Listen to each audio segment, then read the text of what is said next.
No, ex-military. Works for an NGO now. You got him on the line? Exactly. He's on the ground there, actually.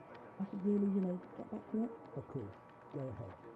Oh, and Kate, send me a note later. Thanks. Hello, Nathan? Sorry to keep you waiting. My editor. Where were we? Hey, you were asking about the one that went back there, the guy that, Ah, that's right. And did you know him well? No, not really. He worked maintenance on our trucks. He was employed by IDAP. No, nothing like that. I mean, he just helped us out a few times. Off the book stuff. Guy was a local mechanic. Family business type thing, you know? I see. I remember he had a place on the edge of town, not far from our setup. We'd chat from time to time. He's a nice guy, friendly. And do you know where he was going that day? To the church. He was going to church. No, don't get me wrong. I mean, that place had been abandoned for almost a year. But he was looking for his brother. At the church? Yeah, there'd been reports of, pretty brutal firefight up there. He'd heard his brother might have been caught up in it. Sure, but and I'm not quite clear on this. Was his brother still alive? Honestly, I don't know. I don't think he knew either. Seems like he was on his way to find out. So, his brother, he was in the army? Yes and no. It's complicated. You gotta remember it was pretty chaotic back then. Of course. Okay, let's back up a bit. Sure. What complicated the situation? Just the history of it all. His brother had been a recruit in the Alta's armed forces, boot camp, basic training, you know. Well, this is back when NATO was still keeping the peace. But after U.S. forces pulled out, apparently he deserted. Do you know why? No, just I know they argued a lot about it.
Hello, Kate speaking. Hey, sorry about that. Call must have dropped. The network out here is garbage. No problem. It's understandable. Are you still driving? Yeah, we're not at the town yet. Hold on a sec. Andy, we almost there. We're, a little ways out. Oh, and we need to make one quick stop, too. Thanks, bud. So, where'd we get cut off? You were telling me about the church. The landmine? The accident? Right, yeah. Well, of course, a civilian casualty like that, particularly in a church, I guess it kind of refocused our attention here. Had IDAP been particularly active in the area? Yeah. I mean, our project had a handful of camps spread across the country. But yeah, I was in the town itself for a few months. It's all different now, though. How so? Well, for one thing, IDAP used to be based right in the heart of OREOKASTRO. Of course, this was all pre-war.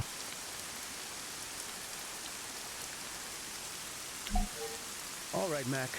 That's your stuff all laid out here. Hold on just a sec, Kate. I need to get set up. Take your time.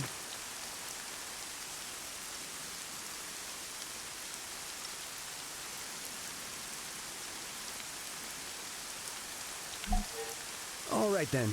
You got everything? Detector working? You remember how to switch it on, right? Yeah, I got it, Andy. Then you're all set. Thanks. So for now, I'll just make a note of where the mines are.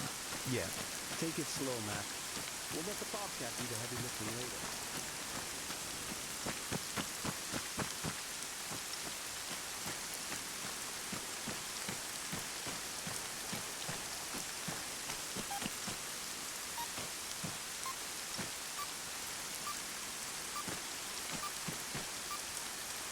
Hey, sorry, I forgot to mention, the demining toolkit, totally forgot to pack it up this morning.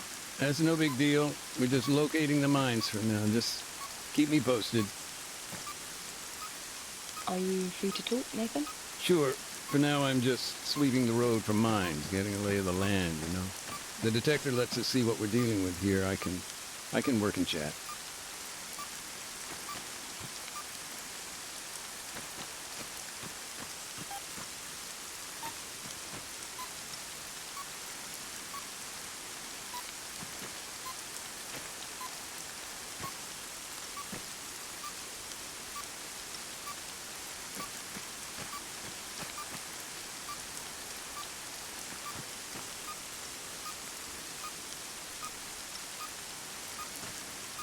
Question. What happens when you do find a landmine? Ordinarily, we disarm it, but today, small oversight, we haven't got all our gear right now. Oh, it's on the way, I hope. Yeah, it's all good.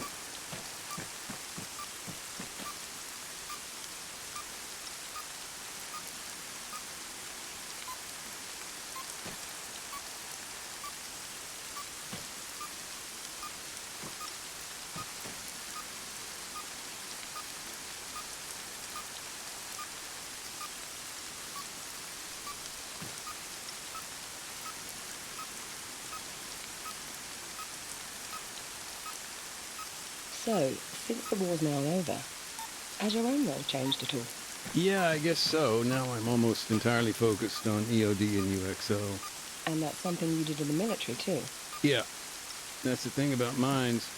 War or not, win, lose, they don't go away.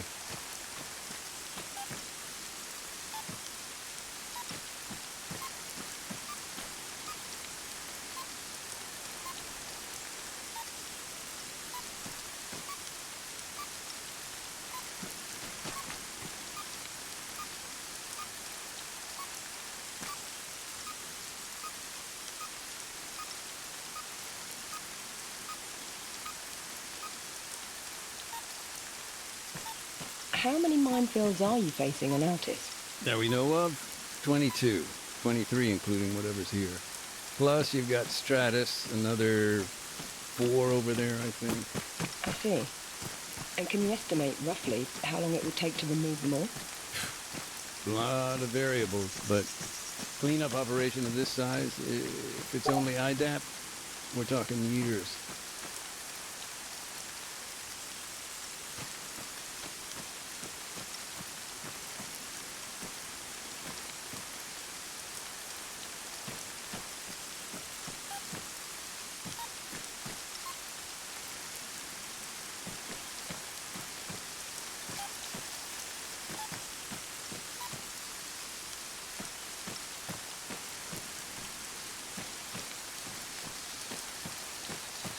Do you ever get nervous? Yeah, but not when I'm working. It hits you after. Or before.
Andy, I'm at the barricade. Cool. And the road? Yeah, it's what we thought. Dozen or so APs, nothing the old Bobcat can't handle.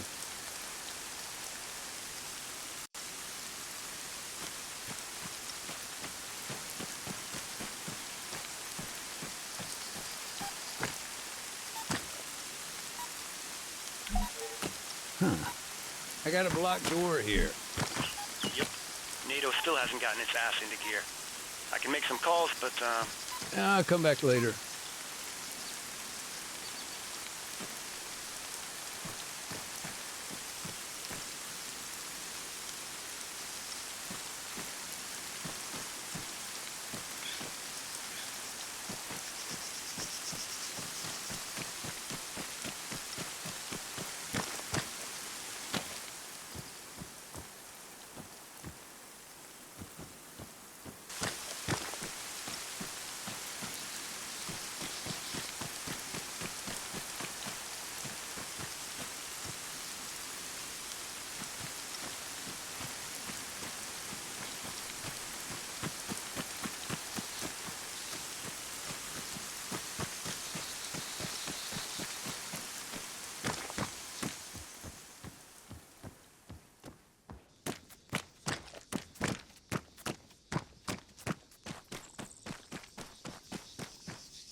Hey, Andy. Yep. What's up? What's the deal with the church? Can we get in or what? Sorry, Mac. No dice. NATO's got first dibs. They're bringing their boys home. Bag and tag. Best leave them to it. I'll come back later.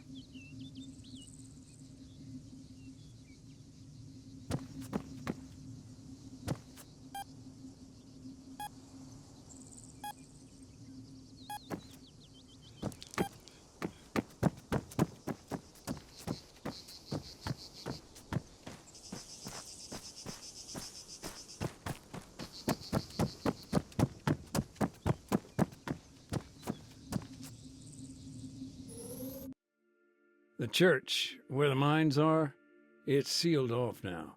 By IDAP. No, NATO. They lost some guys there in the firefight. One of their EODs is helping clear the place. But, he's not exactly moving quickly.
Huh.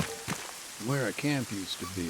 Anything left? Not much. A few memories, maybe. There's some old boxes here and there. IDAPs. Yeah.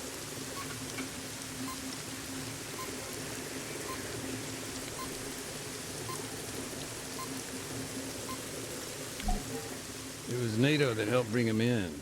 Actually, it was one hell of a supply drop. So, the supply drop, this was when exactly? Right around the time we saw the ceasefire starting to break down. Must be more than a year ago now. So, at that time, your camp was in the center of town. Yeah, things were getting pretty desperate, though. I remember we hadn't been resupplied in months. No food, water, medicine. We were used to issues with logistics, but I don't know, in the end it got so bad U.S. forces prepared an airdrop. Not an easy task considering, but those crates, they really were life and death. That's why we needed somebody on the ground. Someone to make sure they came down okay. And who was that? A guy named Adams, part of the NATO peacekeeping force. Close friend of mine, actually.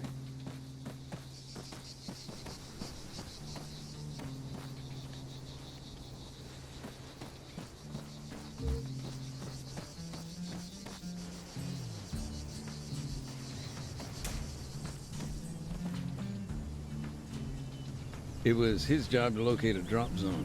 In the mountains. Mm-hmm. Needless to say, High Command always had ideas, but they weren't always good. Plus, no one had planned for those crosswinds flaring up. But our supplies were already in the air. He made a spur-of-the-moment decision. Pretty much, yeah. Although he described it with more, direct language. Adams, who went out alone. From the way he told it, he may as well have. No, he went along with some new recruits, local bunch. It was his job to show them the ropes.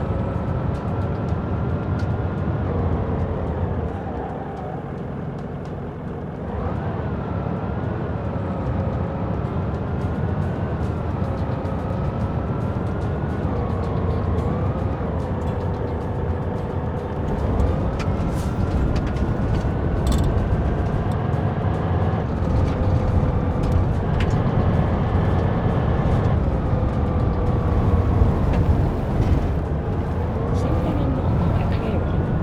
Why didn't IDAP transport the aid themselves? There must have been a reason.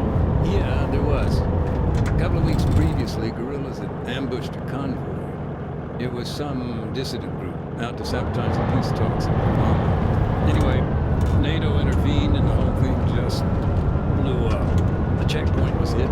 Protesters were fired upon at the MOD. Yes, we were there. 8 a.m. And you know how bad it got. Movements were limited by the government. Exactly.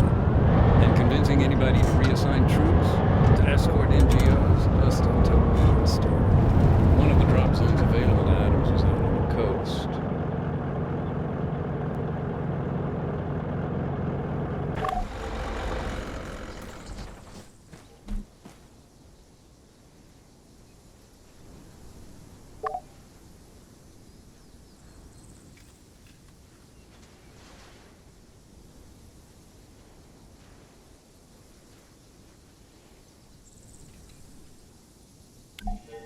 Once he'd called in the airdrop, that was it. They just had to sit tight, hope for the best. One thing I don't understand, what were they doing there, all the way up in the mountains? The town, OREOKASTRO, this place has historic ties with the guerrillas. For years, people here would provide them with food, water. I see. The government responded by draining the swamp. And that involved sending soldiers? Yeah, coin ops. Adams and his guys were there to remind them of their R2P. Just a sec, I'm getting a bit lost in the lingo here. Oh, gotcha. R2P is their responsibility to protect. Counterinsurgency can get real messy real quick. He was in charge of training, laws of armed conflict, that kind of thing.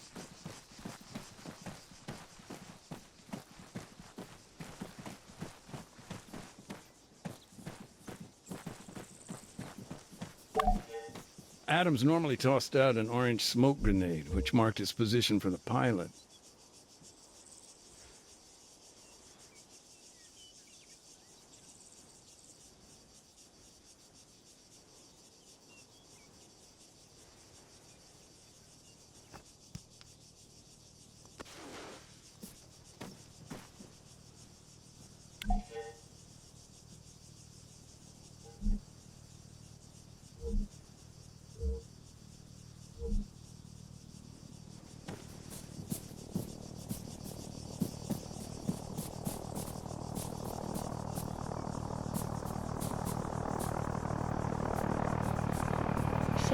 These crates, were there a lot of them?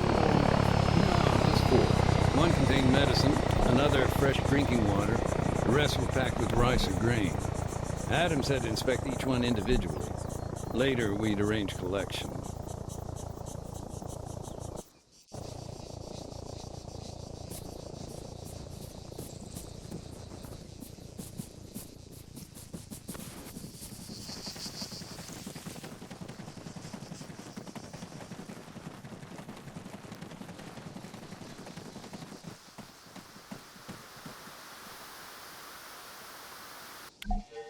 As I recall, the bottles of purified water were fine. We'd been waiting on those for weeks.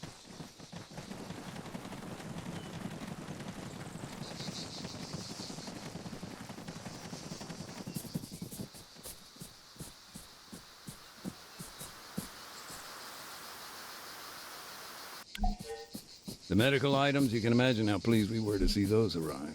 So they landed safely. Yeah, they were fine.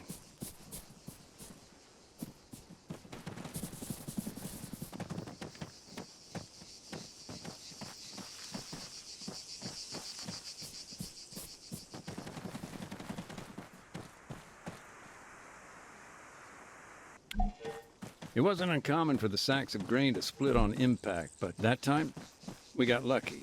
He didn't lose a single one.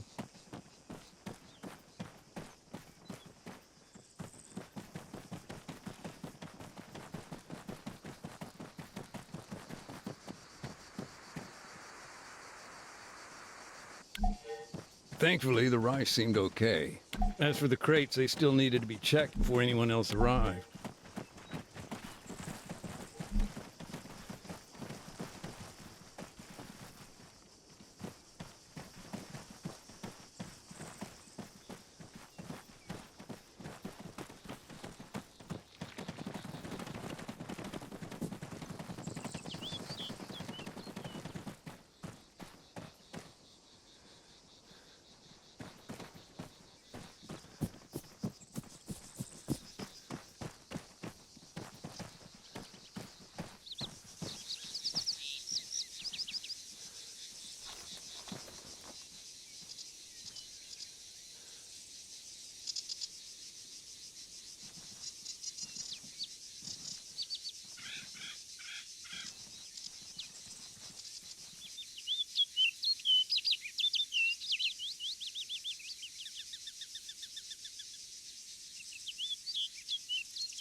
Now, the thing with airdrops, they're not exactly subtle.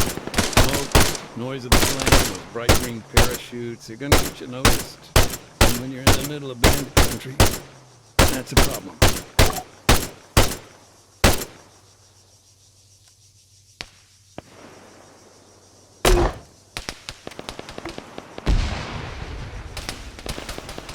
Soldier, 200 meters, front! Covering, go!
let's go!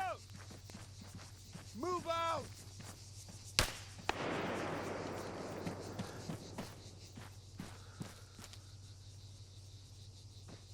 Go on cover! On the move! Go!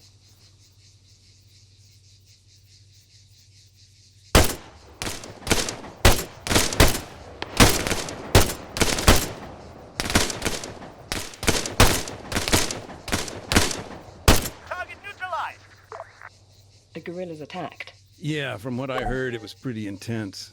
I don't have the numbers, but maybe 6 or 7 were killed. And what happened when the supplies had been secured? Adams would fire a flare. On the move! Move! Go! Okay, let's go! Go on cover! Move! Clear!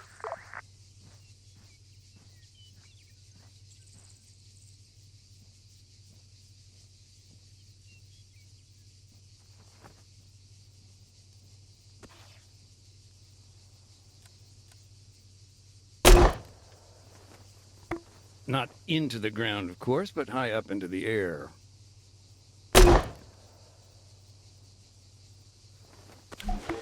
We'd spot it from the town and dispatch a truck. Okay, let's go! On the move! Back at the camp, of course, we'd heard all the gunfire, but that flare, when we spotted it, I don't know, felt like finding a moment of hope or something. Sure. I can only imagine. And thanks for sharing. It puts a human perspective on my work. Speaking of which, your friend, do you think he'd be willing to contribute further? Even, off the record. What with the topic of my article, having an expert, an instructor on the laws of war. Look, I'm sorry. I know he'd help out however he could, but listen, he died on Stratus. Year and a bit later. Landmine.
Okay, road's safe now. Bring the van on up.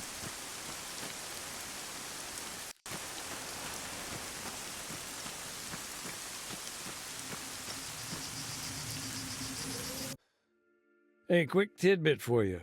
OREOKASTRO means beautiful castle in the local lingo. Oh, I didn't know that. Do you speak the language? Not so much, only with the older generation. Not a problem now, though. Oh? Well, OREOKASTRO's pretty much a ghost town. Nothing here but remnants of war and a couple of goats. And they aren't exactly great conversationalists.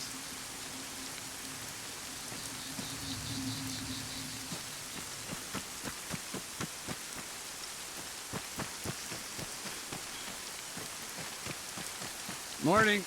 You been in? You kidding me? I ain't going in there, man. That shit's all yours. Where are you now? Who, me? I'm exploring. I can hear an echo. Yeah, I'm in what used to be the mayor's place, actually. At least it was before the government forces took it over.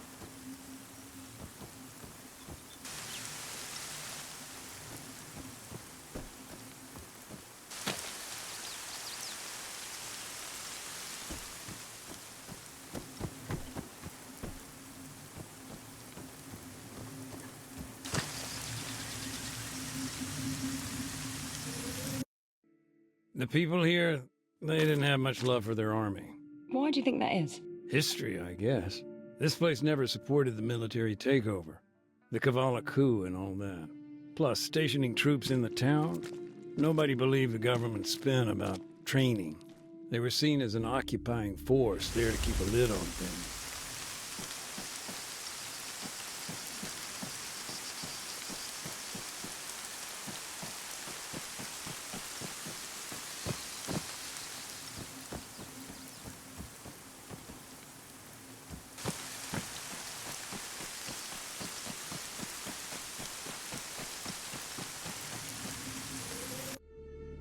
There was a beautiful oak tree here once, 300 years old. Folks used it as a meeting spot. They'd pin notes for one another on the trunk.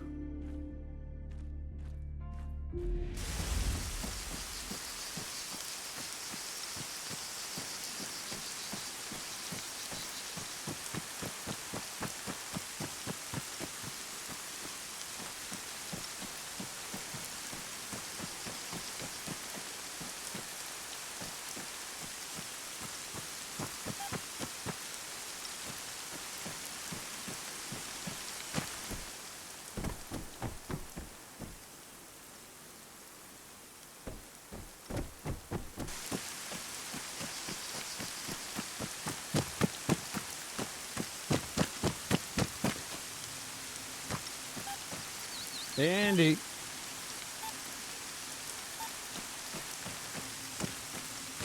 Hey, fuckhead! You wanna watch where you're walking?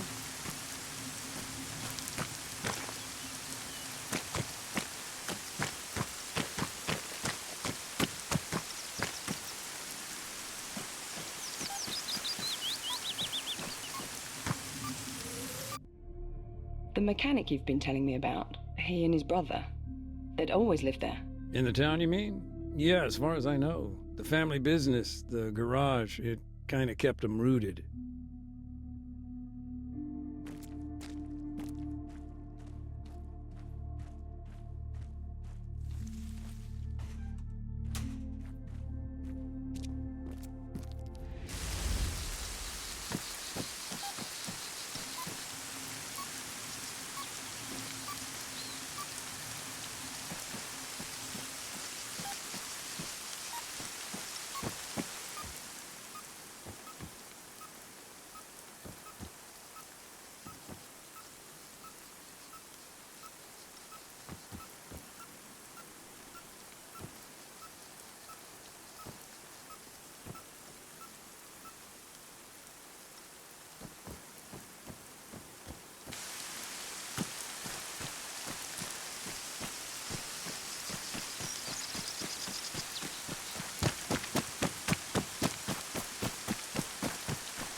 What a mess.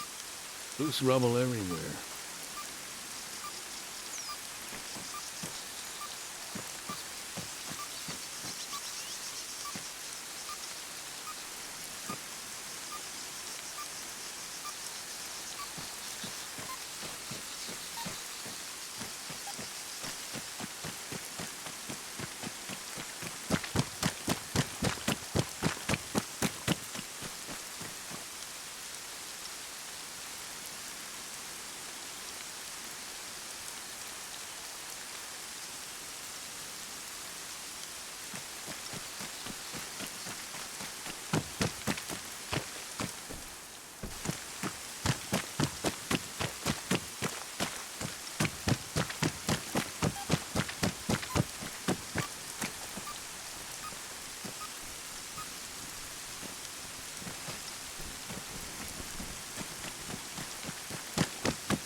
My understanding of NATO's actions, particularly against the guerrillas, it's patchy. Maybe you could help fill the gaps? Sure. Well, aside from the odd direct engagement, it was mostly aerial support, drone strikes. Of course, that all came from the airbase, the one on Stratus. I see. Not Altis. No. Even before they were forced to leave, their presence on the mainland didn't stack up to much.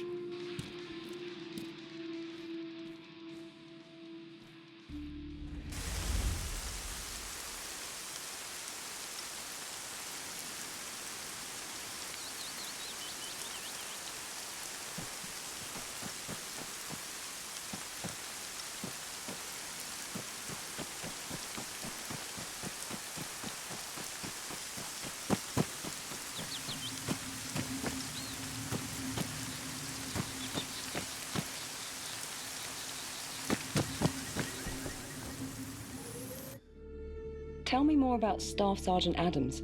You met him on a previous deployment. That must have been in Generous, right? No, actually, this was after I'd left the military. Previous deployment with IDAP, Pakistan. It must have been, 15 years ago?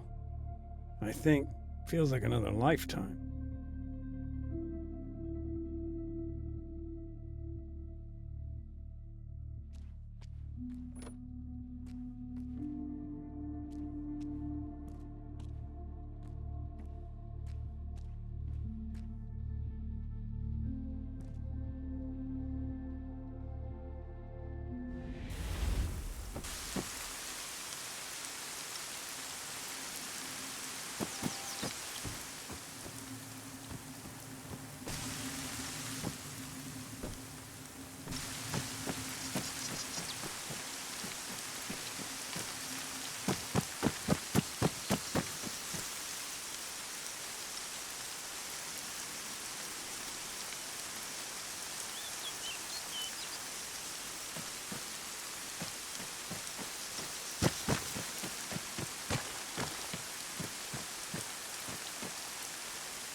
I got a leaflet here.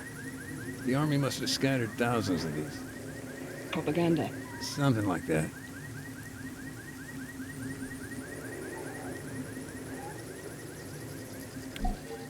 This one says, there's still time to surrender. Maybe a bad choice of words considering. Time to surrender. What's the context here? This was last year, September. These leaflets, they were dropped maybe a day before the fighting began. You see, the guerrillas there, they'd found themselves a new leader. Charismatic, ex-military. For him, this was no time to surrender. Far from it. In fact, he used that time to rally his people, encourage them to resist, build defenses. Meanwhile, the Army was setting up for a major offensive. The attack on OREOKASTRO? It was no secret. Of course, after the leaflet dropped, IDAP started to pull out of the town. So the little I do know, well, that brings us back to the brother. The one who disappeared.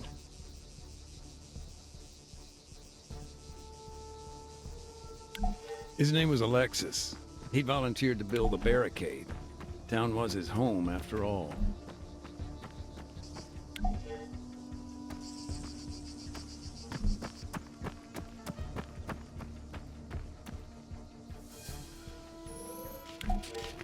So, these leaflets, they were a warning to the town. Yeah, they confirmed the offensive.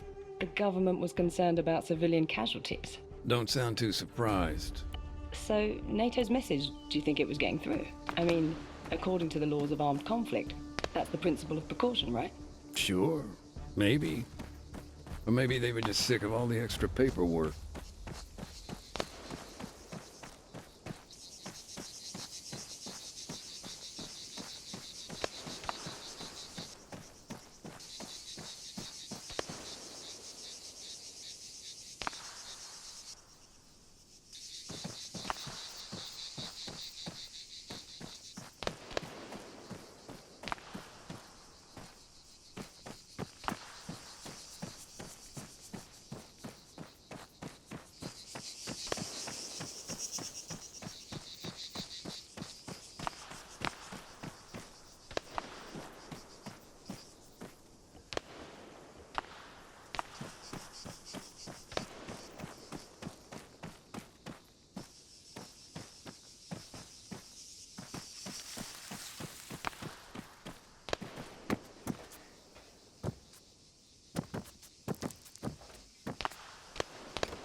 If I understand it, you know about what happened through the brother.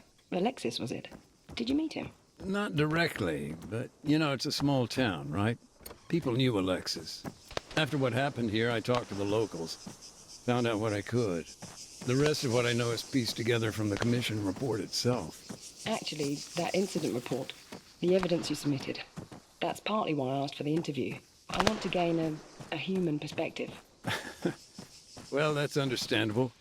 I mean, for a humanitarian commission, those reports tend to be, A little detached, yes.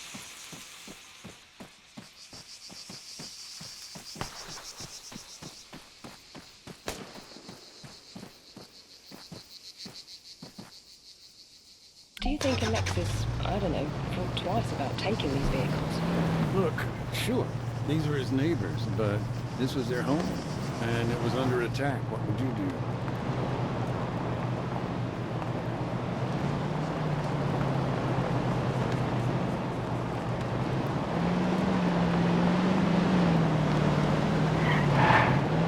Help me out with some context here. This barricade. I mean, it was crude, right? A gap between two outcrops of rock, natural bottleneck. The guerrillas hoped to block the road by jamming it with vehicles. As for the vehicles in the barricade, the commission actually linked the plates to a number of locals. Of course, several were still missing after the incident, so the investigation made some assumptions.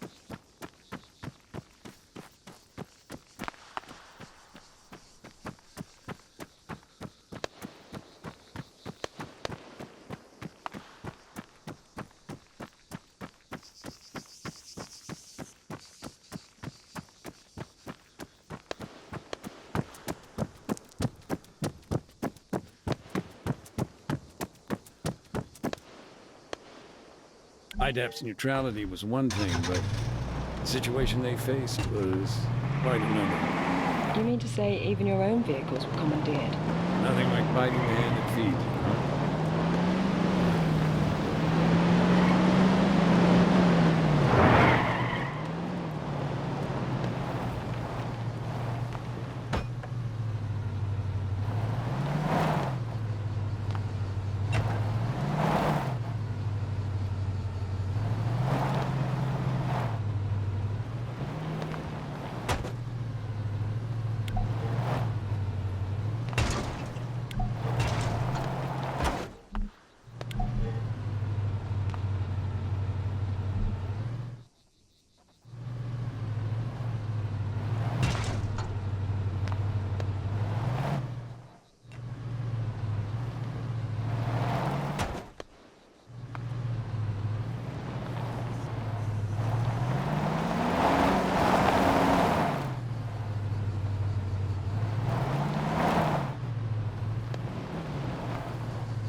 So, just to clarify, in your email you said you served as a combat engineer, the Marine Corps?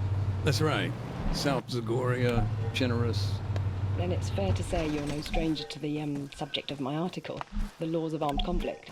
I've seen a few things, heard stories.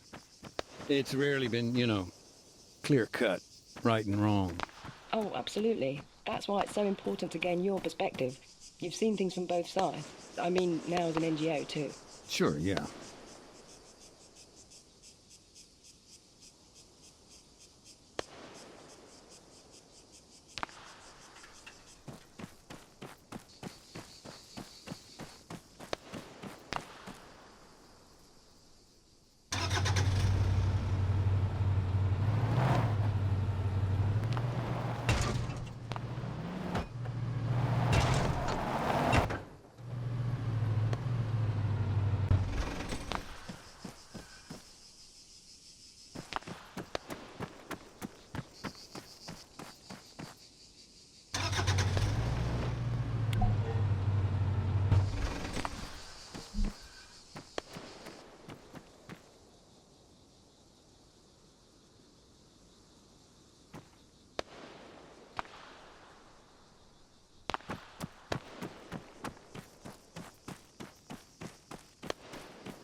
Hey, just a thought. You remember the earthquakes back then? Yes, they were quite frequent. Well, I'd at all concerned about that. Oh, yeah. Any kind of disaster relief on top of what we were dealing with, it would have just about finished us off completely.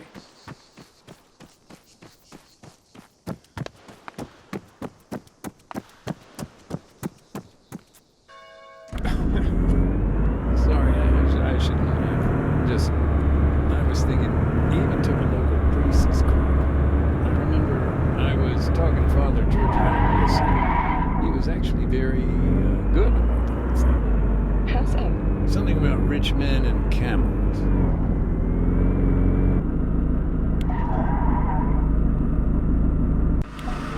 After Alexis built the barricade, what then?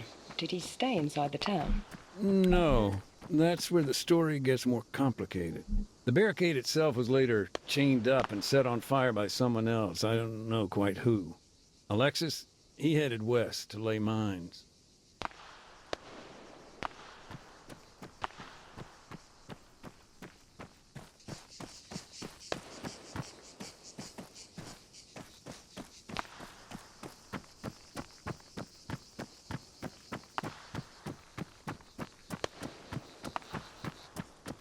Anti-tank mines were already in the ground.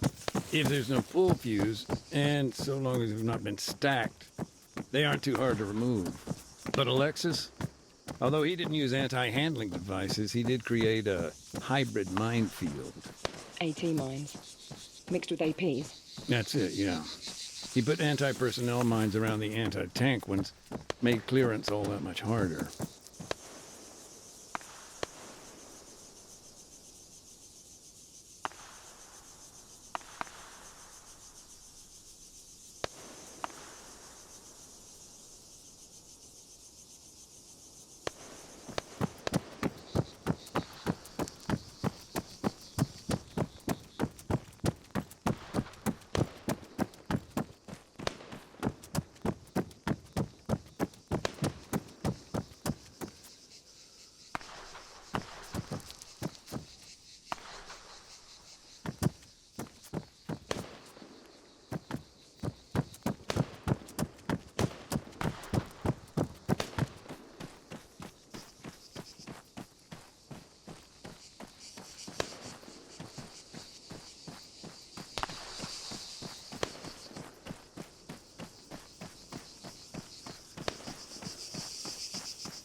These mines, how did they get hold of them?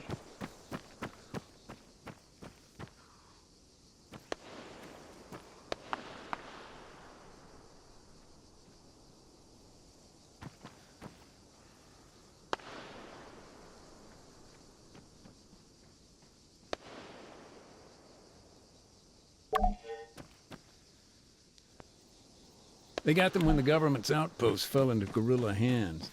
Bounding mines. A type that leaps up a meter into the air before exploding. Nasty stuff. Hell, nowadays they're even made with plastic casing to throw off older types of mine detector.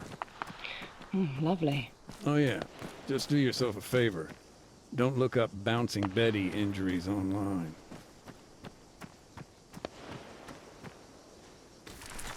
And they're still there? Mm-hmm. And not for long.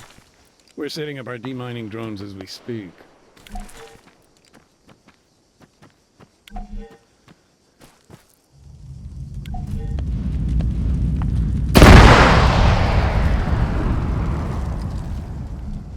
You know, thinking about it, even if we had a record of where Alexis's mines were, it may not do much good.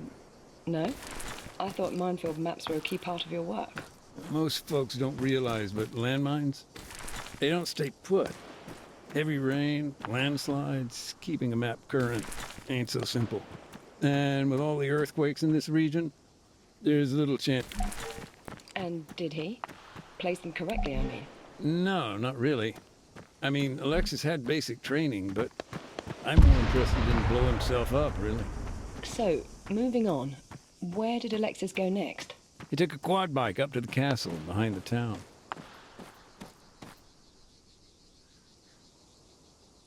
The castle? Why? He was needed at the guerrillas' base camp. Okay. His group were running things from up at the castle. Mm-hmm. And I see what you're getting at. Yeah, Geneva Conventions, cultural objects, I think.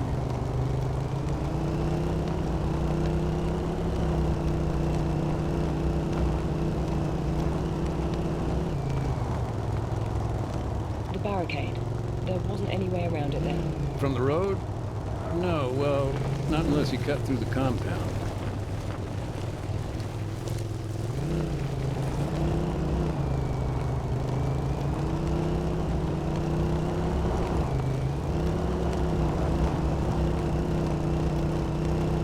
Maybe a technical question.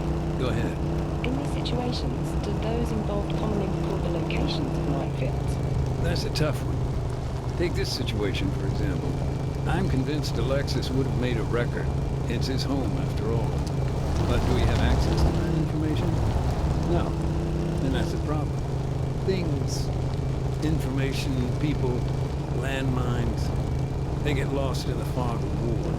But that's the thing about landmines. Lost or not, they stick around. They wait to be found.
Do you feel these preparations made a difference? In the short term, I do, yeah. The barricade held. The government's tanks were knocked out on the road. And in the long term? I'd go on, but as you may have heard, it's getting kind of loud here. By the sounds of it, you've got your hands full. This'll only take a minute. Be right back.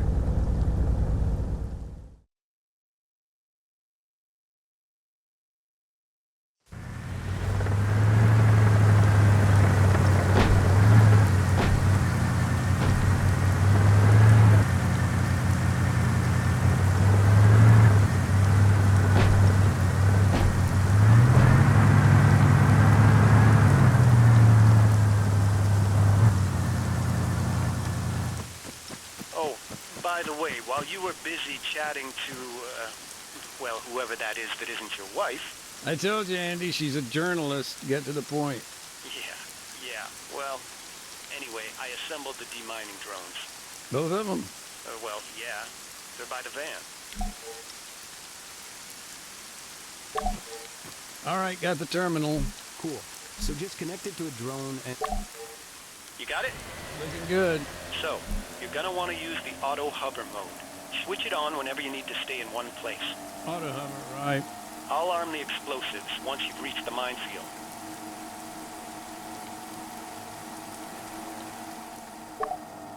Heads up. Enabling charges. Okay, now, the bombs. You only got 4. Release one and it'll drop straight down. Simple physics. If you run out, fly over to the van. There's plenty spare. Thanks.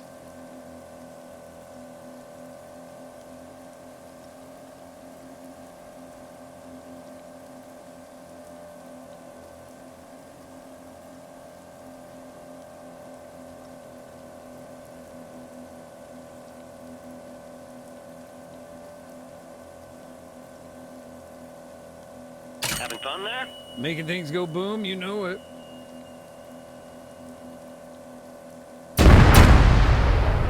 These demining charges pack quite a punch. What's in them? 500 grams of Crovex water gel, baby.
I'm out. Don't sweat it. Steer back on over to the van. I'll rearm you. How's it going? Getting there.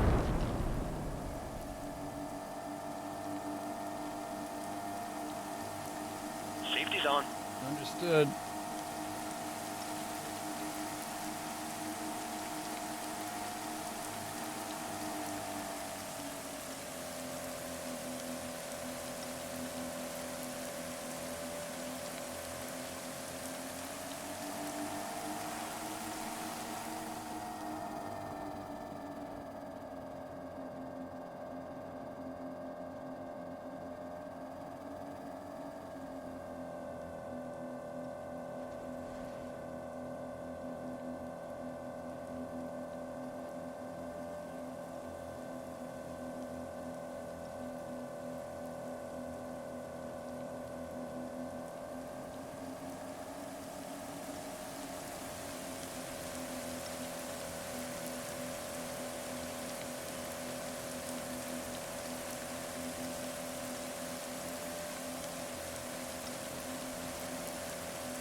car, set it down where you started, over by those white containers.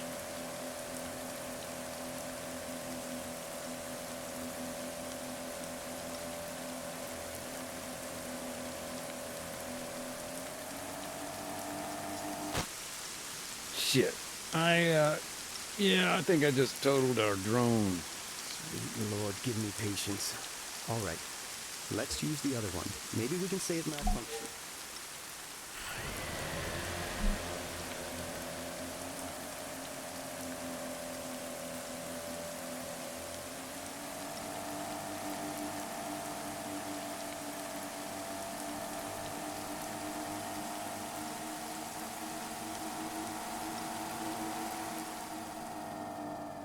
Question, how can I see if I've gotten all the mines? Your drone's got a dedicated sensor. Get close enough, and it'll detect any nearby explosives.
Gonna need another resupply.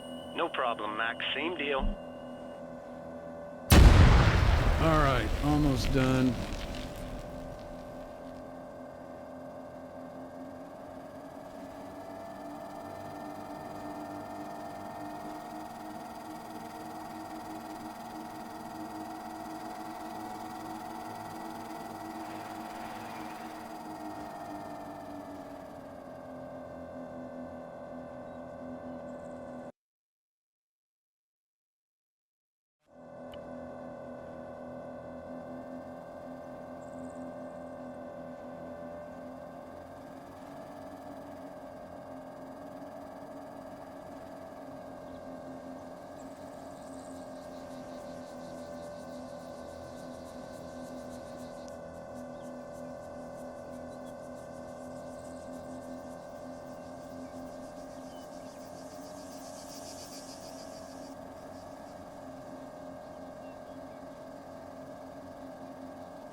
seriously?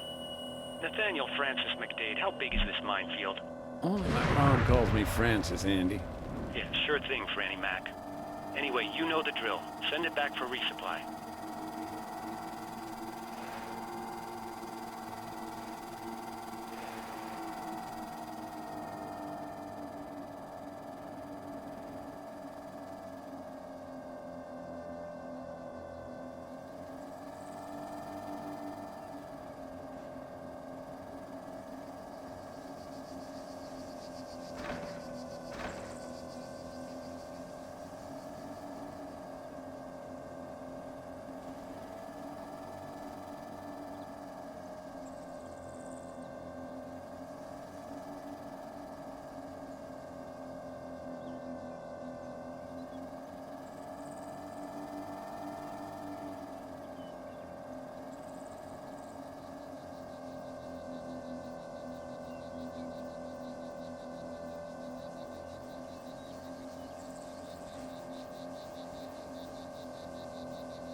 That's it.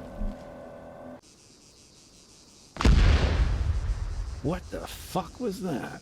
Relax, relax. It sounds like it came from the other side of town. You want me to take a look? No, stay put. I'll go.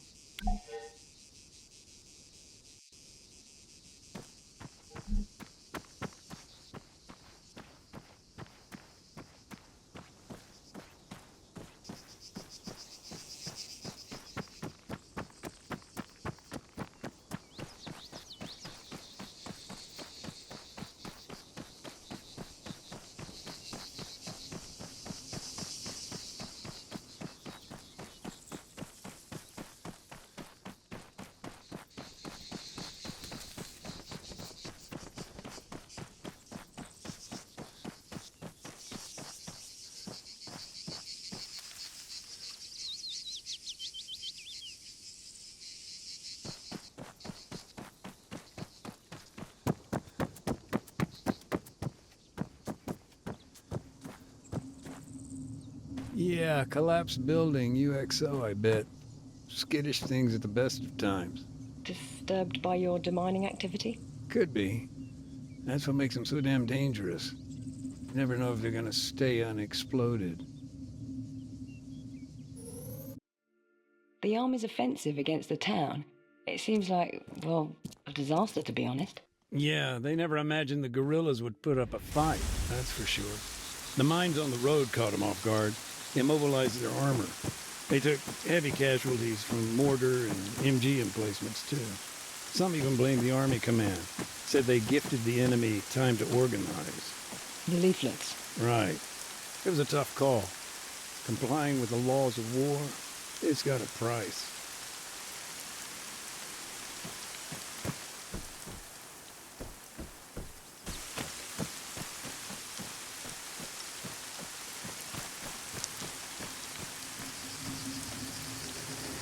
Hello.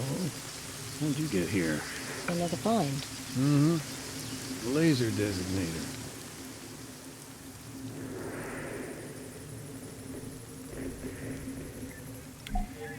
Anything Special Forces would use to call in an airstrike.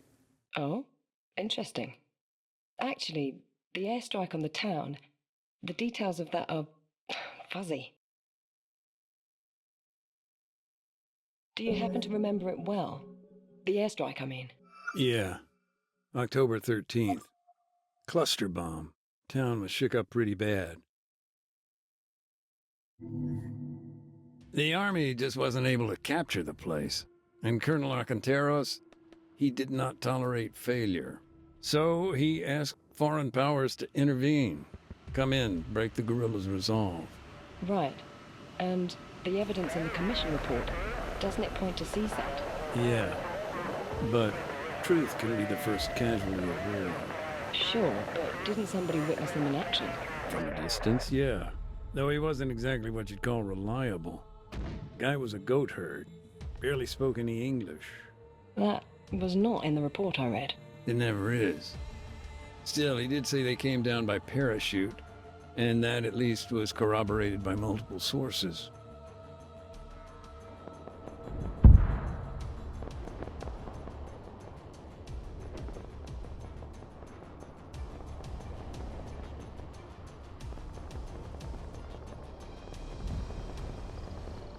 These operatives, then?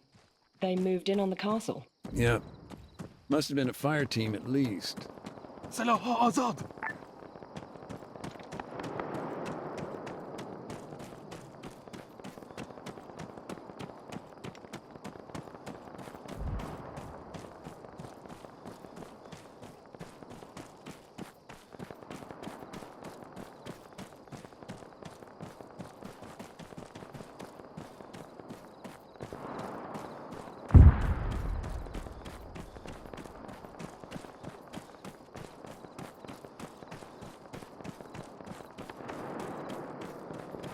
The man who claimed to have seen all of this, is there anything else you can tell me about him? Not much. Like I say, simple goat herd. Lived alone. Small stone shed just north of the castle.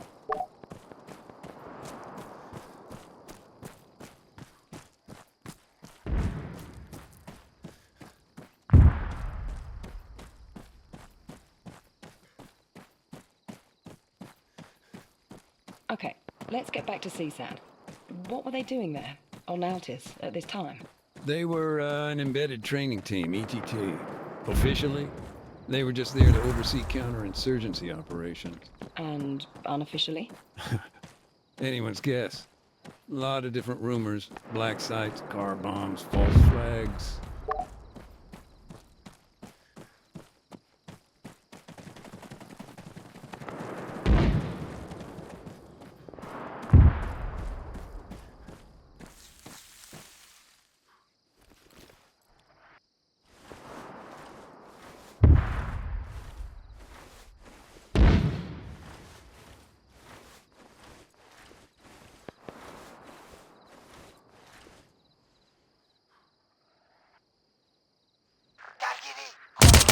The guerrillas were taken out, one by one.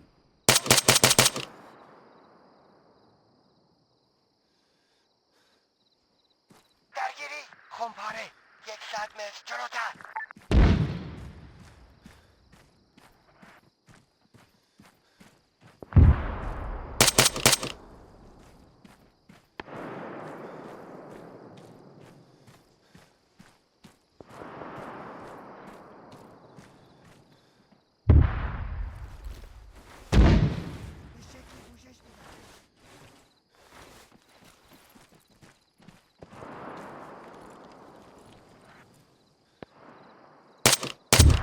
درگیری مسلسلچی 100 متر در جلو.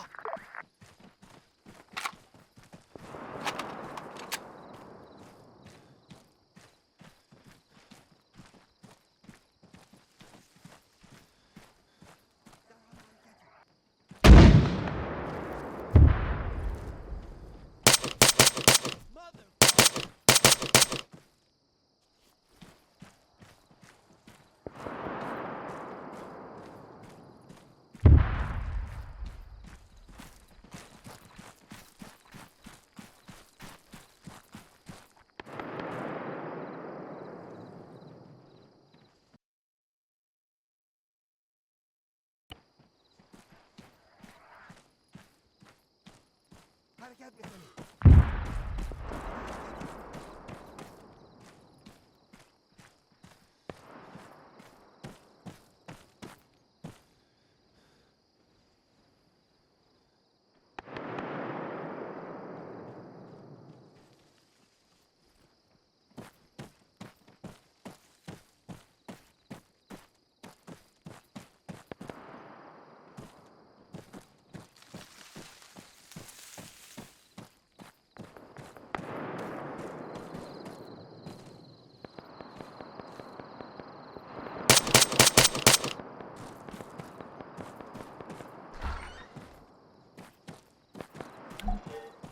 Then, silence. If we're to believe the goat herd, they then set up a position on the battlements, moved to a vantage point on the castle's outer wall.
Okay, according to my notes, several targets were identified from afar, presumably by these special forces at the castle.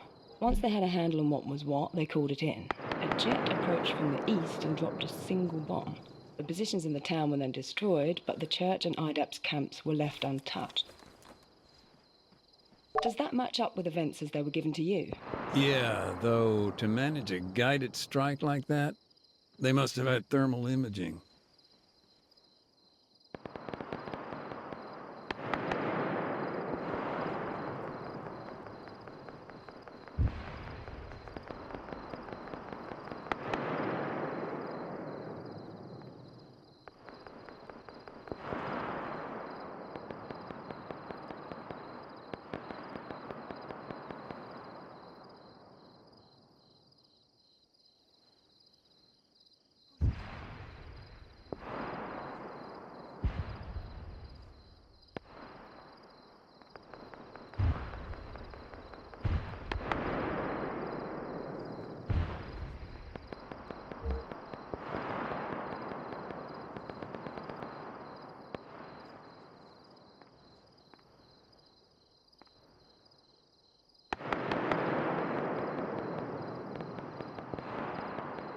دشمن داریم. هدف ناشناس. نیم کیلومتر. جنوب غرب. حرکت میبینم. هدف ناشناس. نیم کیلومتر. سمت 210. درگیری. افسر. نیم کیلومتر. جنوب غرب. Did IDAP have any workers operating outside the camp? One of our doctors. He'd gone out with medical supplies despite the fighting. چیزی میبینم. نارنجک انداز ایستا. نیم کیلومتر. جنوب غرب.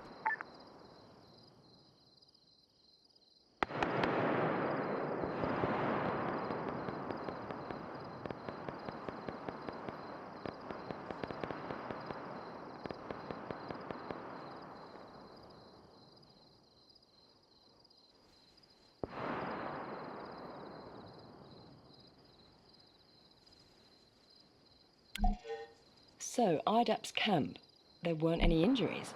No. A miracle, really. Although if we hadn't relocated to the church when we did, it would have been a different story.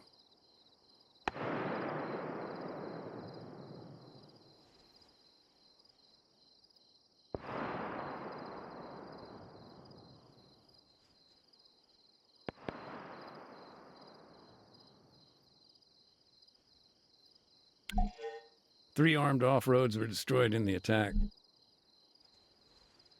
درخواست حمله هوایی به موقعیت فرستاده شد. تمام. Copy that. Strike aircraft on the way. Out. Do you know why the government signed off on such a heavy-handed response? A cluster bomb? That's rather indiscriminate. Even if it was laser-guided. Sure, I mean, with a designator, you just switch it on, aim it at, well, whatever. The idea is that you remain in place, keep the laser on target. But even if it's done perfectly, a lot of uncontrolled variables.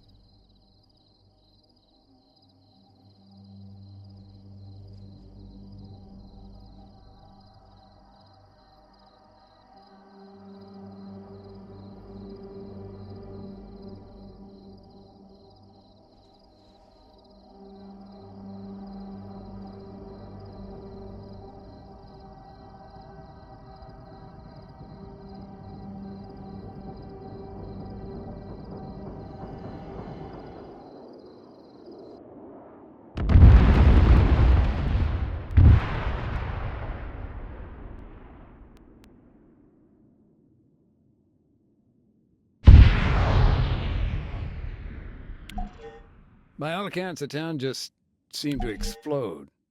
Buildings were burning for days. And this spotter, he just disappeared? Yeah.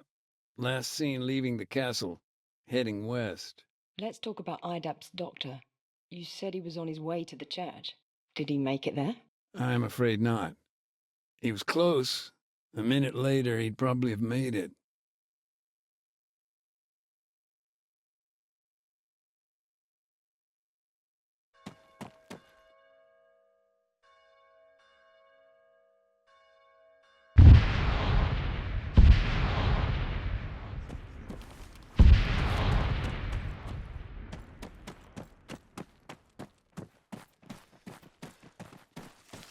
شلیک نکنید.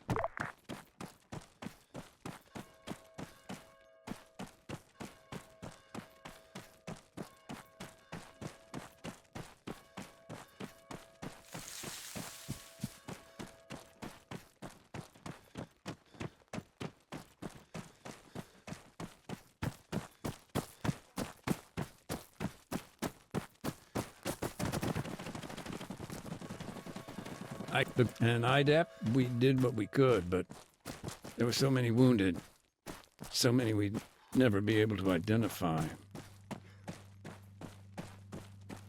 Nathan? No, I'm still here. I just need to grab something real quick. This'll only take a sec.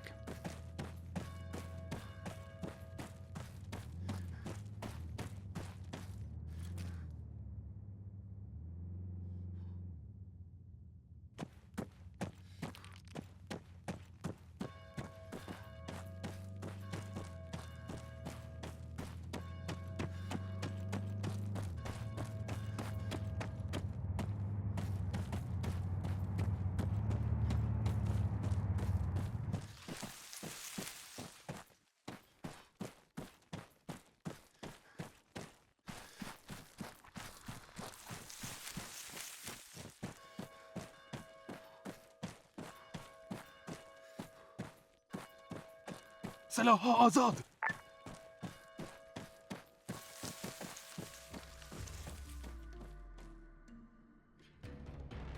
I understand that CSAT denied any involvement. Yeah, who knows? Maybe with good reason. Oh? Look, I don't know. There were shell casings found at the castle. NATO mil-spec. Okay, so then either they were supplying the guerrillas or... Or they were there. Maybe trying to win back the government support. Maybe... What? I don't know.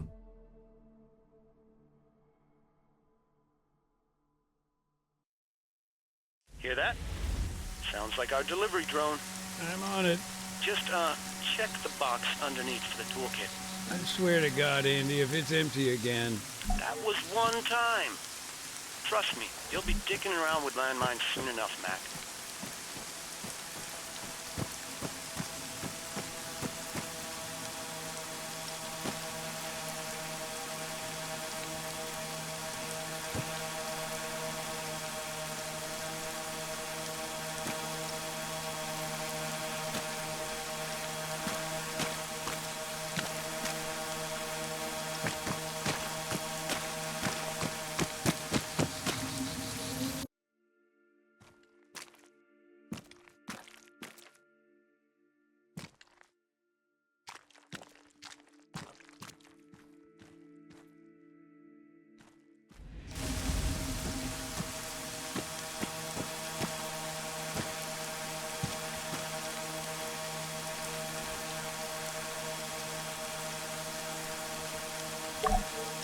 Good, toolkit's here.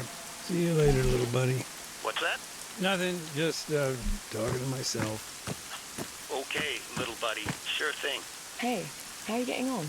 Not bad, not bad. Our gear's finally arrived from dispatch. I can start deactivating mines and leftover ordnance now. Oh, right. And do you do that by hand? Sure do. Crawl up close, identify it, and then just, disarm the thing. I'm sure it's more involved than that.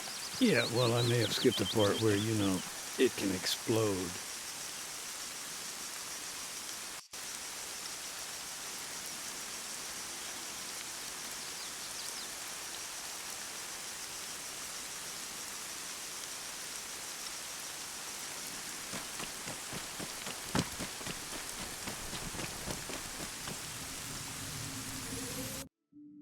By the way, Kate, I guess everyone there's pretty busy, covering the peace talks? At AAN? Yeah. It's quite hectic, yes. We're flying out a team, actually. Should be on the ground in the next few days. Any insider info? Well, it seems likely Nikos Panagopoulos will be the new president. Really? That ex-guerrilla? Hell, Colonel Acantero's days must really be numbered.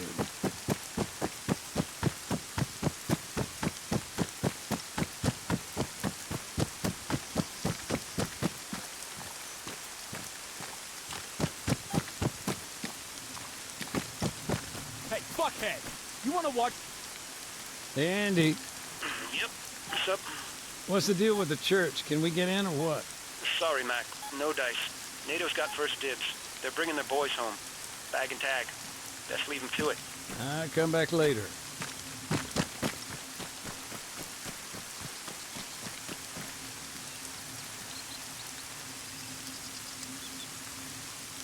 Gotcha.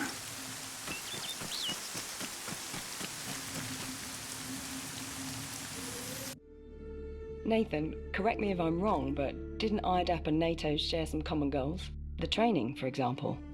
The laws of armed conflict? Sorta. It's a tough one, actually. It was important we didn't overstep the mark. You had to be impartial. Precisely.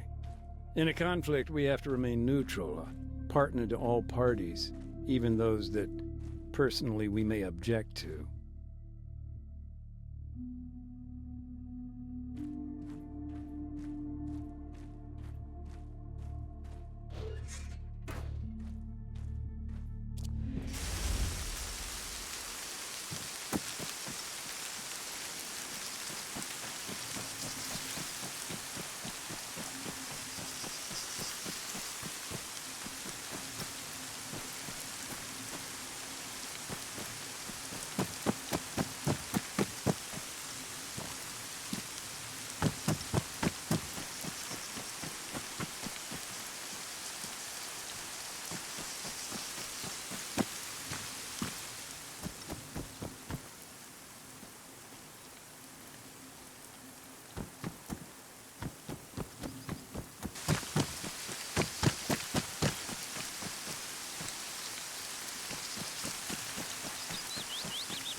You know, when I joined IDAP, we were a pretty small outfit.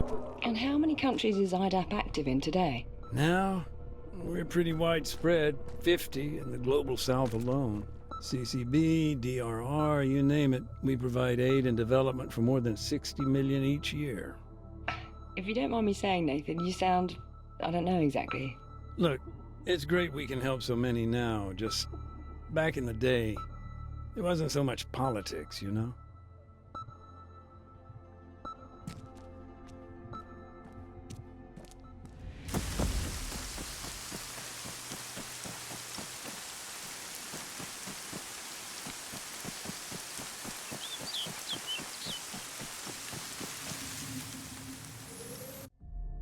How does IDAP distribute aid? It's a big logistical operation. Oh, yeah. As the name suggests, we're an international organization. You wouldn't believe the paperwork. Supplies come in from all over Europe, end up at our depot in the Netherlands. And they're shipped out from there? Mm-hmm. Worldwide. Ground convoys make up the last leg of the journey. Though sometimes we rely on helilifts and airdrops.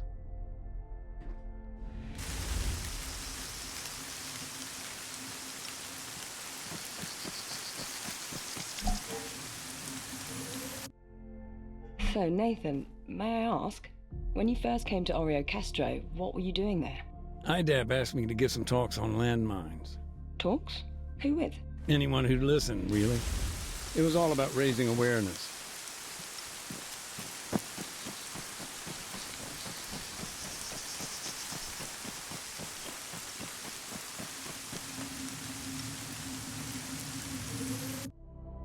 If there's one thing I remember about Alexis, it was the guy's pickup truck. Thing made a hell of a racket. And his brother, wasn't he a mechanic? Why wouldn't he fix it? Oh, believe me, he tried. But that was Alexis, stubborn as a mule.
You know, Alexis' house, his workshop, it was like something from another time. I'm not quite sure I follow. Pounding of a hammer, back and forth of a wood saw, I don't know. Things felt simpler back then, is all. Far cry from what was to come.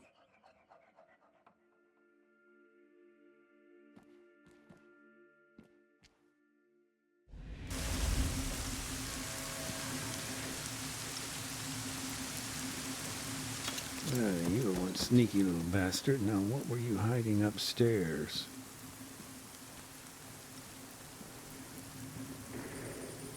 There's an old photograph here. Picture of Alexis and his brother Marcos.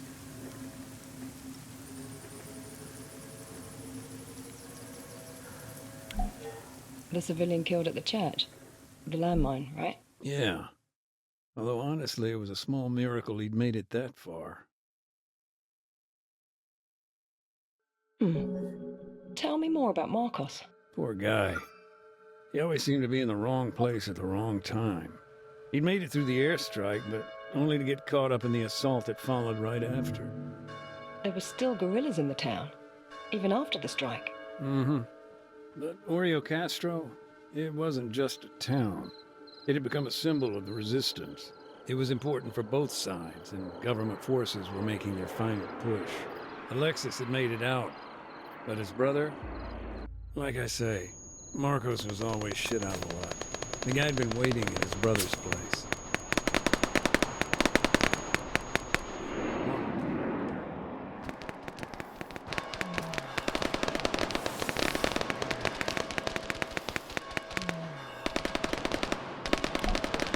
Marcos must have known that being armed made him a target, but enough was enough.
Attack that civilian to the right of us.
The town, it didn't fall to government forces. Not that day, but it did eventually, when the last of the guerrillas left. And Marcos? He went with them? Not a clue. Never got a straight answer from the guy. He did 1 or 2 last jobs for IDAP, and then nothing. Strange. And you heard these events from him firsthand? Yeah, though sometimes he gave more away by what he didn't say. That makes any sense? Sure. And I suppose getting through something like that, it must have left an indelible mark. Right. Yeah. There's the scars we see and those we don't. Nathan, you said that Alexis had been a recruit in the Armed Forces. Yeah, that's right. So his decision to leave the army, to join the guerrillas, do you know how that came about? It's funny, I asked Marcos the same thing once. He just looked at me and shrugged. Later on, I heard their father had been killed in the Civil War, but I don't know. Whatever his reasons, Marcos seemed to have made peace with the fact he wouldn't change his brother's mind.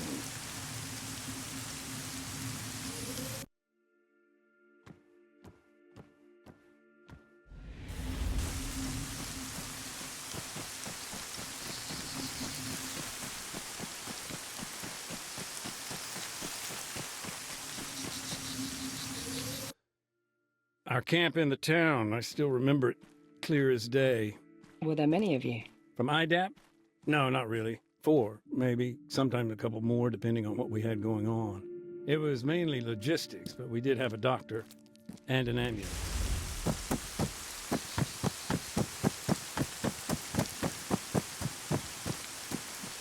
NATO's been busy. Even managed to clear out a few mines.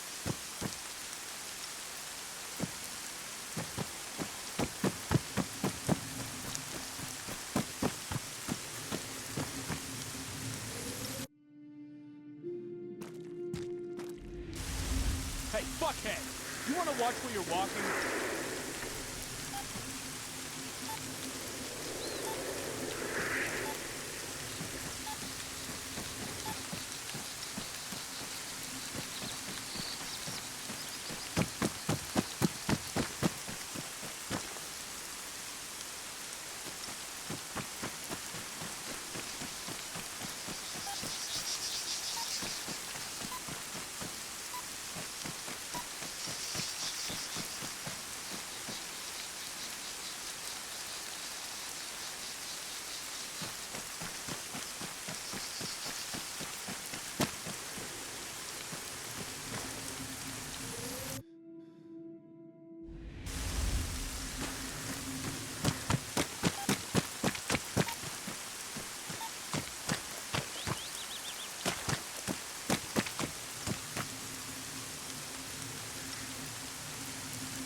Special type, too. Very astute. Remnants of the firefight, the one you've been telling me about.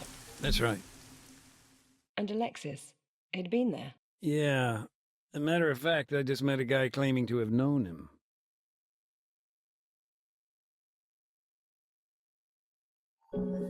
So, this firefight, it was... Just let me check the calendar. 8 days ago? Yeah. Day of the NATO invasion. After the flashpoint on Stratus, there was chaos. Nobody seemed to know what to do. Finally, NATO got their act together, launched an assault on the Altus mainland. And CSAT? Caught off guard by the whole thing. They were there to fight guerrillas, not start World War III. So when CSAT dropped their support, government forces panicked. They were on the back foot. Needed to regroup. Major Gavras was put in charge, but it was a tall order. Gavras tried to fortify their position in the northwest, but it was a risk, and he ended up cut off. The guerrillas, they didn't hesitate, stormed its position, sent the survivors running. Okay, and if you don't mind me asking, how did you come to hear this? Dimitiro, hold fire. Move 100 meters. Front. Costas Dimitri, a lieutenant, and the major's adjutant. Along with Gavras, the 2 of them were trying to make it to a helipad.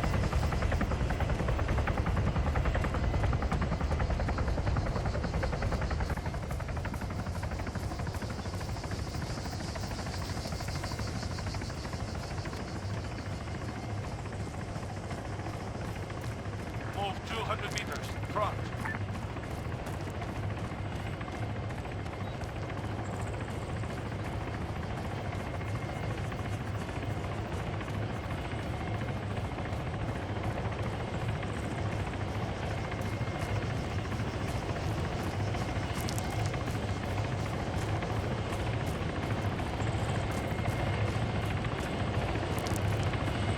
You say they were trying to make it. Mm-hmm. NATO took it out. How?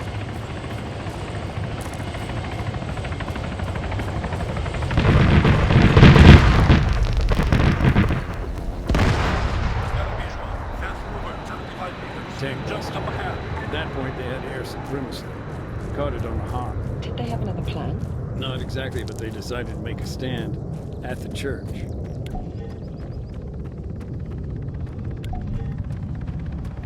Move 200 meters. Front. And the Major, what sort of a man was he? Was he respected? Yeah, I mean, his reputation wasn't bloodied in the Civil War. Gavris was his own man, knew when to follow orders and when to adapt them. Not the type to violate LOAC, then. Well, that's a gray area.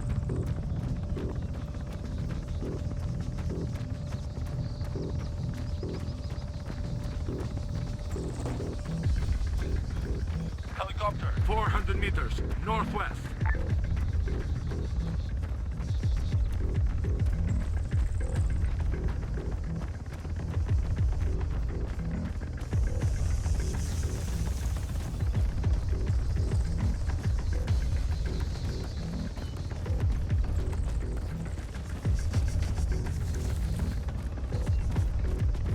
In the course of the firefight, the Major used a mine dispenser. You can think of it like a portable minefield.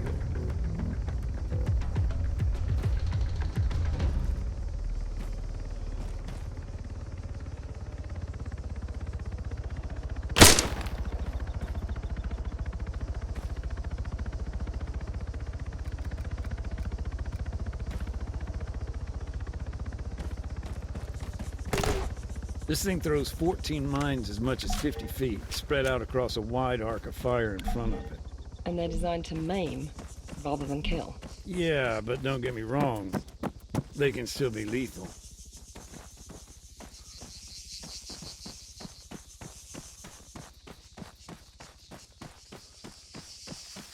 The Major ordered Costas to place mines too.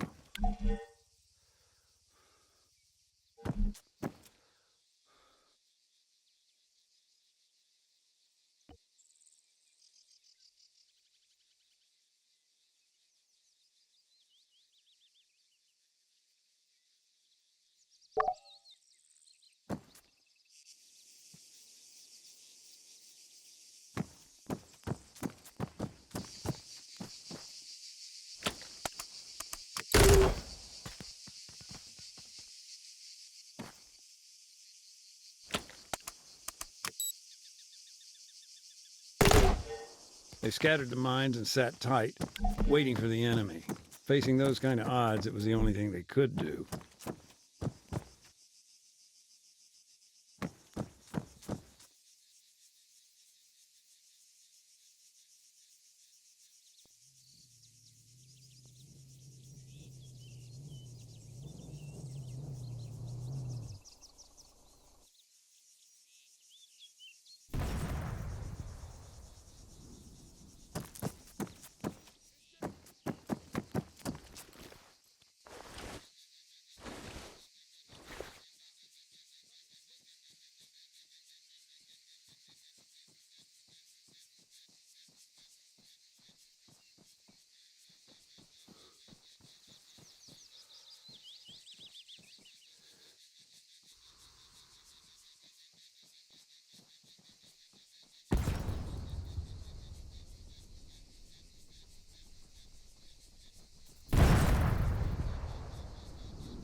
rifleman!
Contact, man! Contact, machine gunner!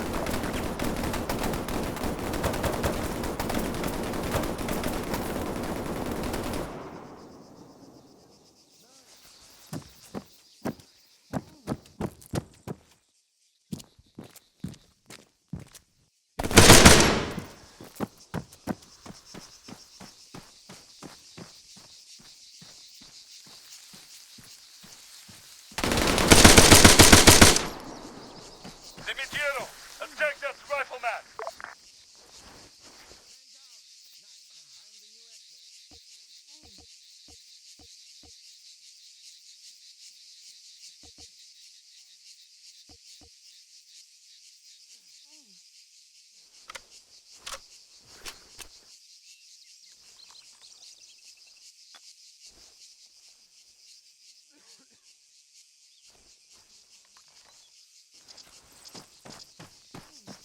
Watch the frag!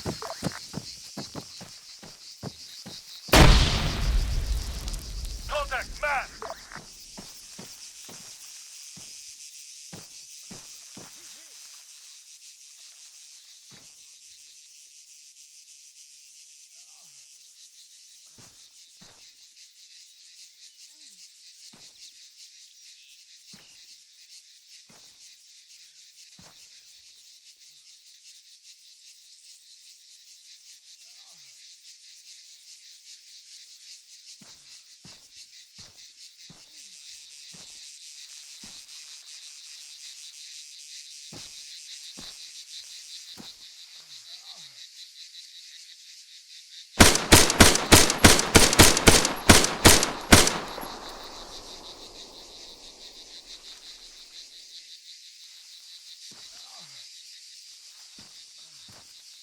Finally, a message came. Second helo was inbound. They dispatched another. Yeah, it was a risk, sure, but government forces were in free fall and the major was important. They just had to get to a different LZ before reinforcements turned up and cut them off.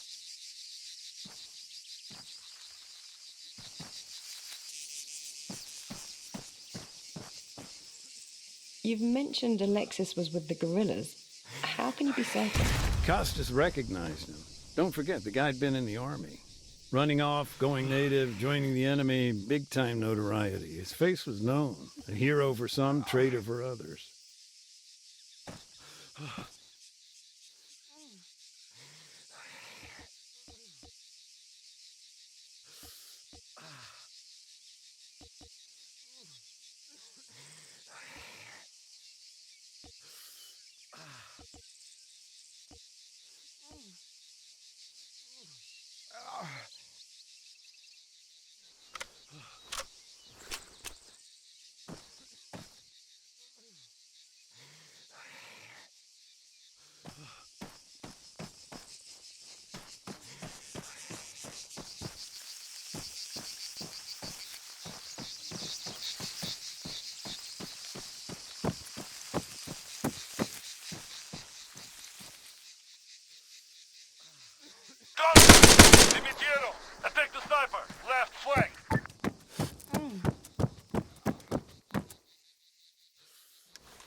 Area clear.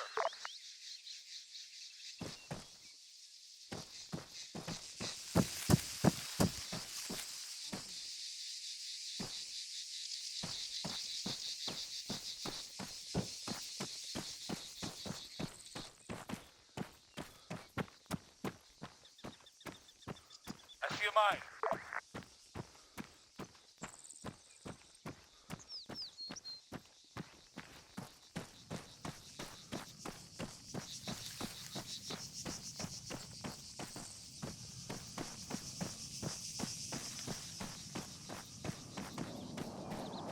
Talk to me about the Major. What happened when he returned? Did he survive? Yeah, he did. He's pretty much the reason NATO's invasion lasted 3 days instead of 1. You heard about the fierce fighting at Kalikori, right? Yes, a colleague of mine covered that, actually. Well, that was Gavras. He held the line till the government capitulated. And now, actually, he's involved in the peace process.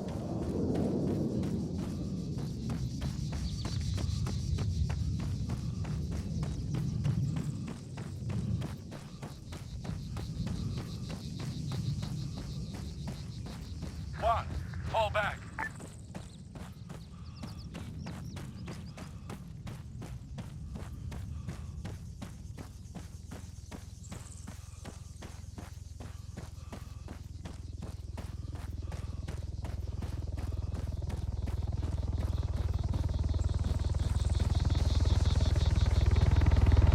Emitido. Ordnance vehicle.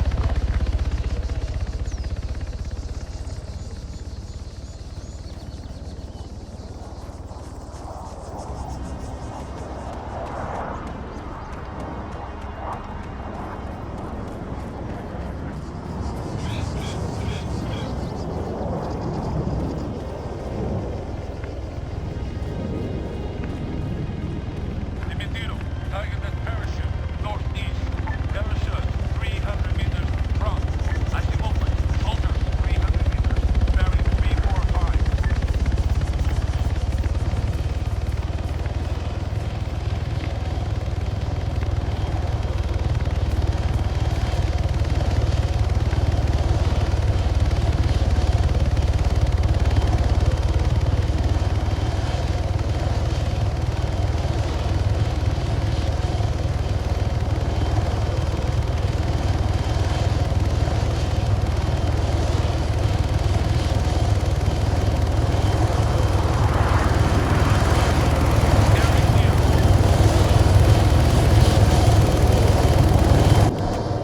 And Costas, how did your paths cross? I'm still a little unclear. Oh, Lieutenant Dimitriou. He came to IDAP, to our camp. The AAF provided us with information on the mines. Guy was a wreck, but his training had kicked in. He documented the minefields, well, as best he could. But for Marcos, it was already too late. He'd already found one, poor bastard. Did Costas explain what happened to the others? Those wounded by the mines in the firefight? No, he got out of there pretty quick from the sounds of it. Andy, though, my colleague here, he reckons some of them were rescued by a NATO response team. Okay.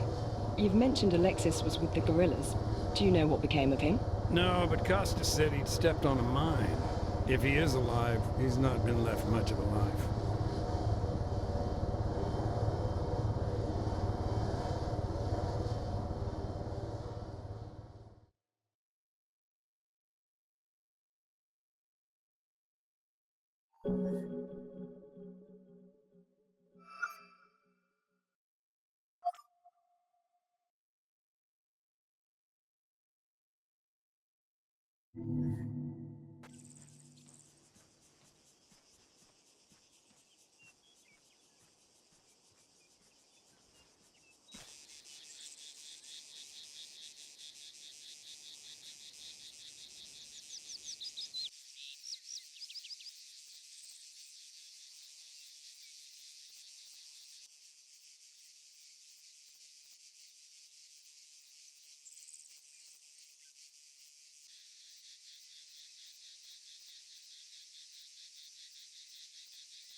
Honestly, Nathan, all this information, it's a godsend.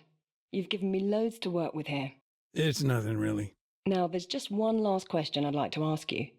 It's subjective, so take your time. Sure. Fire away. In your opinion, who's most to blame for all the suffering in OREOKASTRO? NATO? The guerrillas? CSAT? The Altis Armed Forces? Or, I don't know, something else?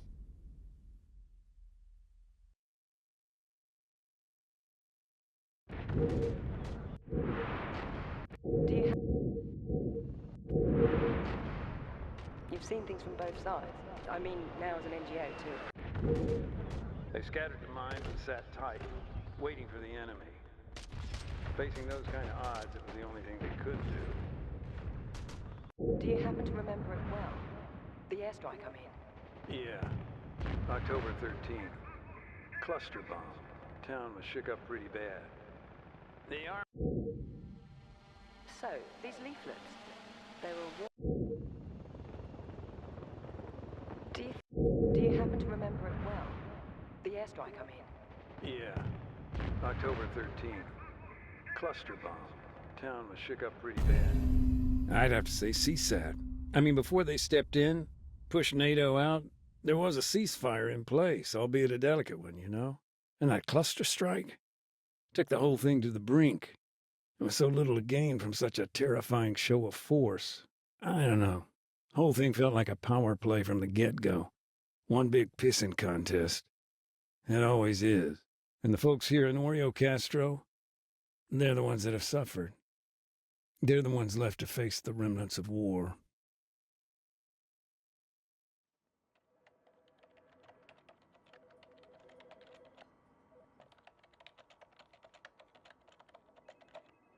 I still leave with the statistic, Kate. That's your hook. Okay. I'm using the mind as a metaphor now, buried and forgotten. Thoughts? Sounds legit.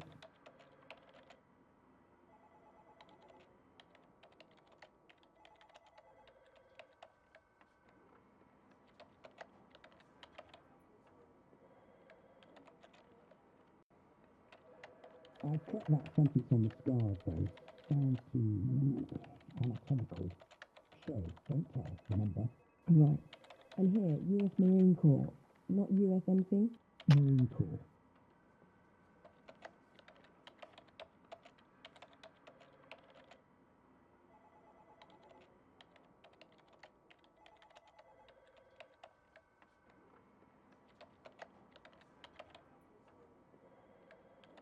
And our angle? Last paragraph. I moved it down a bit. Figured you'd want to conclude on that.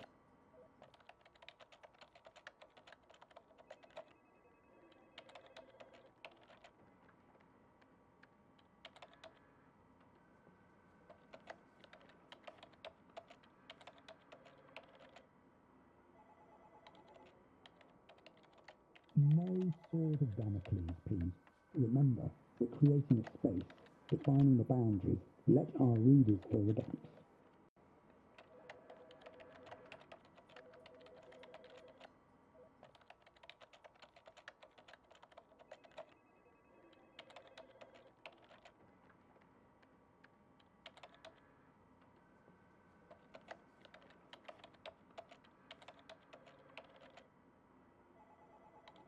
Perfect. Think about the pull quotes. I'll be back in 10. Gotta tell Bartleby his story's spiked. Thanks, Carl.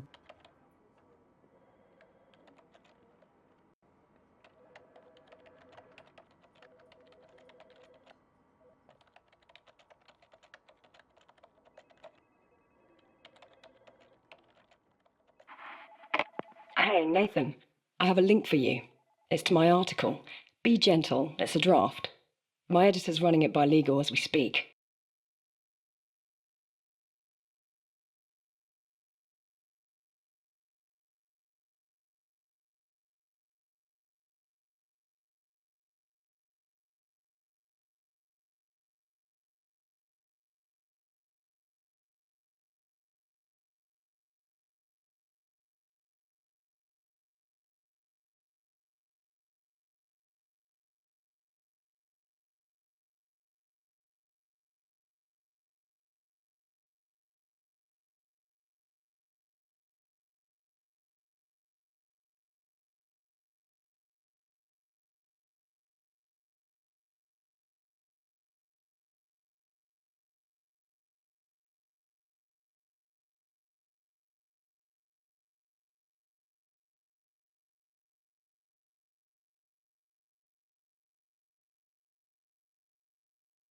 Oh, right, yeah, the mines.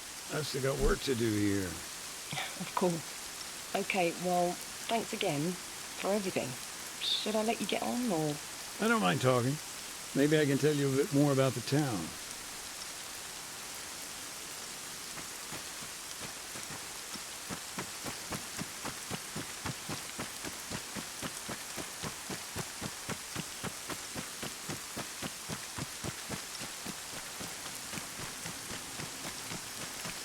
Mac, got a quick update for you. Listen, bud.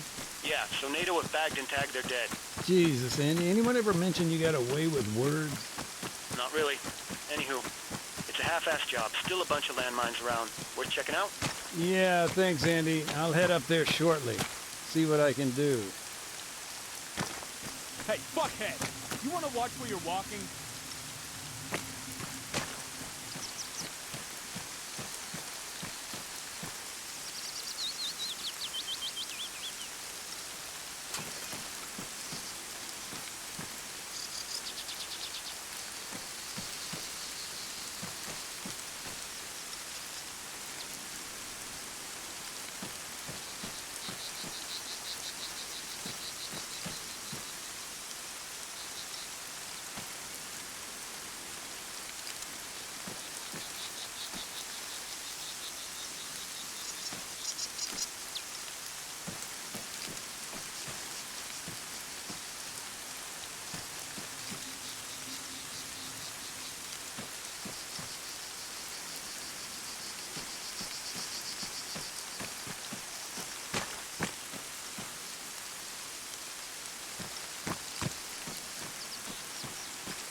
God damn it, Marcos.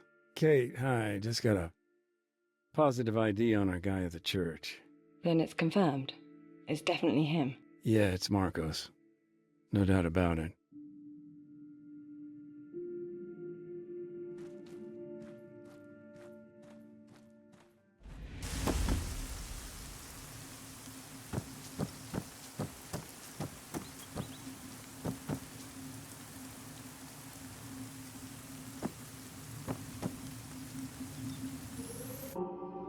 I don't know if it's helpful, but, you know, I remember hearing about a bunch of NATO guys that wound up working with the guerrillas. Really? Wait, you mean during the Altis invasion? No, that's the thing. Beforehand. Rumor has it they escaped Stratus, made it over here, and joined up with the locals. Thanks, yeah. I'll definitely do some digging.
Andy, you there?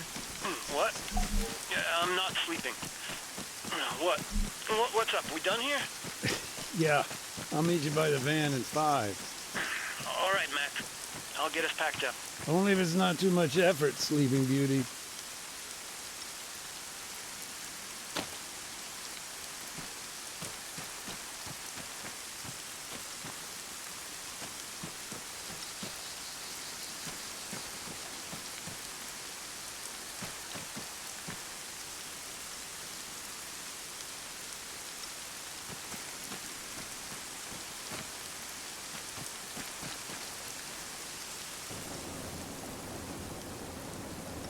Hey, it's me. Hello. Did I hear correctly? You're on the move? Yeah, next job. Some truck hit an AT mine yesterday. Little ways out from here, I said we'd check up on it. Okay. I'll not keep you. Thanks again. And good luck out there, Nathan. Take care. Yeah, you too. Bye, Kate.